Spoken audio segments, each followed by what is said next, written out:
There is a psychological mechanism of the internet age. Now you'd think that is impossible, but it was identified before the internet even existed. Friedrich Nietzsche named it in 1887, dissected it in clinical detail, and predicted exactly what a society infected by it would look like. He called it resentment. And if you have ever watched a cancellation take place, you have watched his thesis prove itself in real time. What he saw, why it mapped so perfectly onto the present moment, and whether his diagnosis contains anything resembling a way out. That's what we're diving into right now.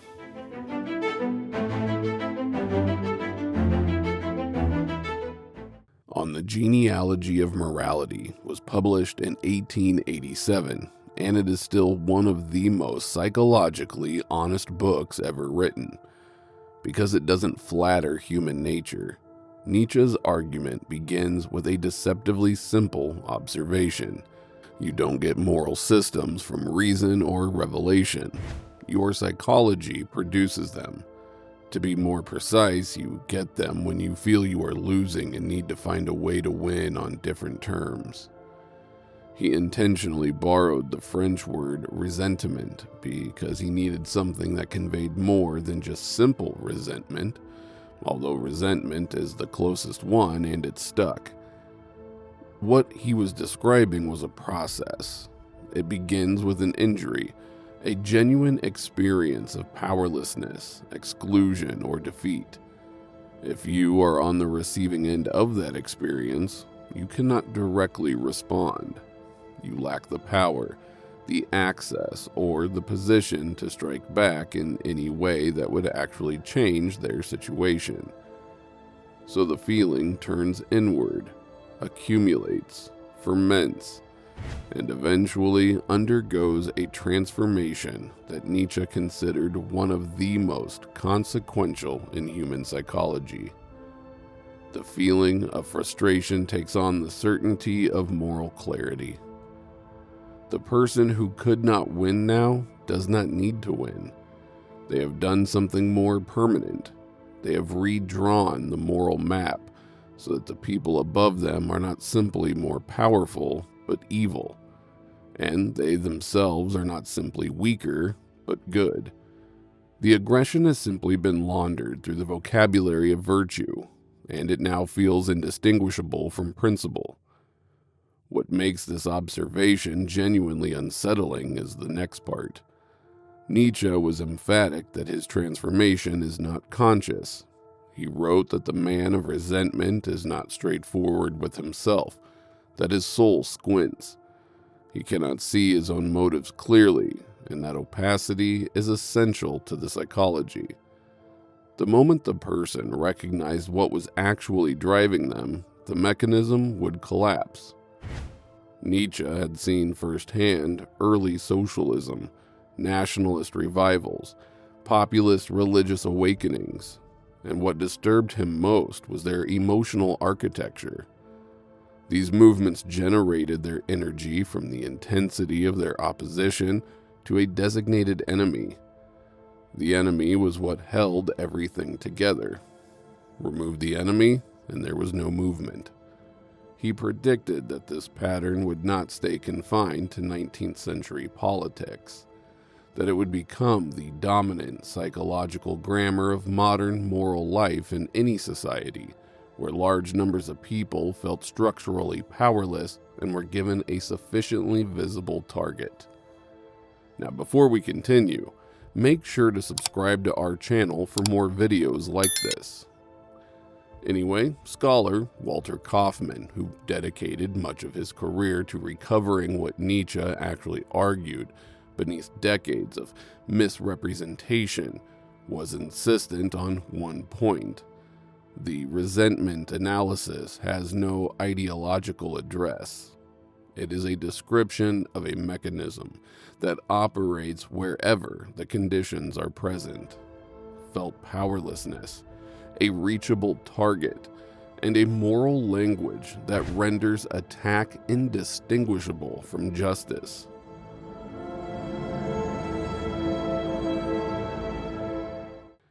Look at those three conditions, and then look at the psychology of social media pile-ons.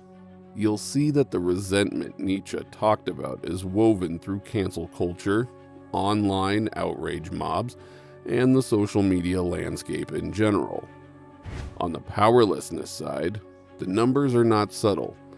A 2023 Gallup survey found that institutional confidence in the United States had reached historic lows across nearly every major category simultaneously.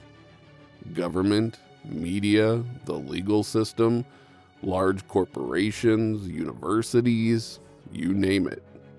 Across Europe, equivalent surveys showed the same pattern. This is a population primed for exactly the displacement Nietzsche described.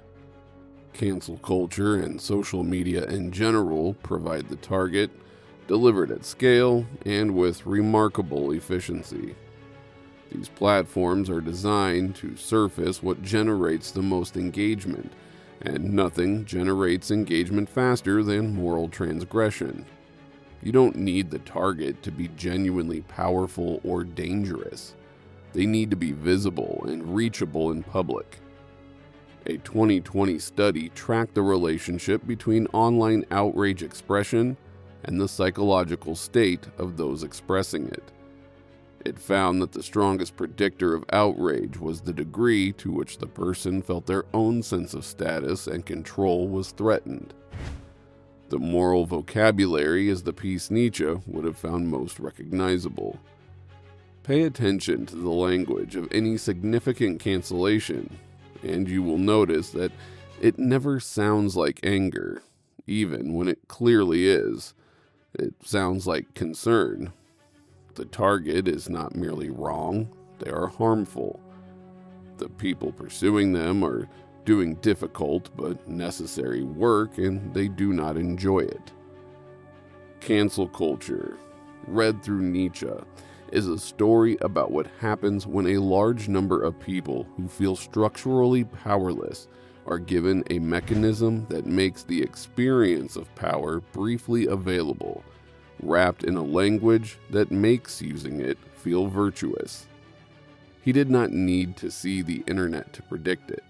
He only needed to understand the psychology, which had not changed in really any meaningful way since 1887.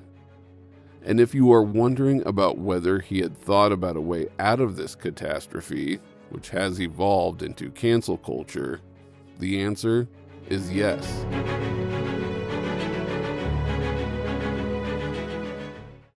The first thing you should know is that he was largely pessimistic about doing it at a cultural level. The level of the individual, he suggested, was the only level where anything real could happen. The alternative he described is called noble valuation, and the word noble will mislead you if you let it. He was not talking about social class or refinement, but about the direction from which values originate. He was pointing toward an identity built from the inside out, grounded in genuine commitments that exist independently of any enemy. An identity that would still be standing even if every designated villain disappeared overnight. In Ecce Homo, written in the final months before his mental collapse in 1889, he described what this looked like in practice. Nietzsche wrote, "All growth makes itself manifest by searching out a more powerful opponent or problem. For a philosopher who is warlike challenges problems to duels too." The way out he was describing is being able to see the resentment as a necessary privilege of hardening your thoughts against the world. Psychologist James Averill spent decades studying anger across cultures and found something Nietzsche would have recognized without surprise. People constantly experience righteous anger as more pleasurable, more energizing, and more identity-affirming than anger they perceive as petty or self-serving. Moral outrage feels like a superpower. It provides clarity, community, purpose and the experience of being unambiguously on the right side. But that ennobling feeling is not the reward. The feeling of virtue is precisely what keeps the psychology running. This is why examining it is so difficult. Cancel culture is actually stripped of the moral vocabulary that it wraps itself in. The pile-on feels like justice because resentment always feels like it from the inside. The certainty, the speed, the refusal to hear a defense, the satisfaction when the target loses their job or their platform or their reputation, that is the process. Nietzsche described it in 1887, and the only thing that has changed since is the infrastructure. The online outrage mob operates on the same emotional architecture he identified in the political movements of his era. It coalesces around a target, generates its identity entirely from opposition to that target, and dissolves once the target is gone. There is no project that survives the cancellation.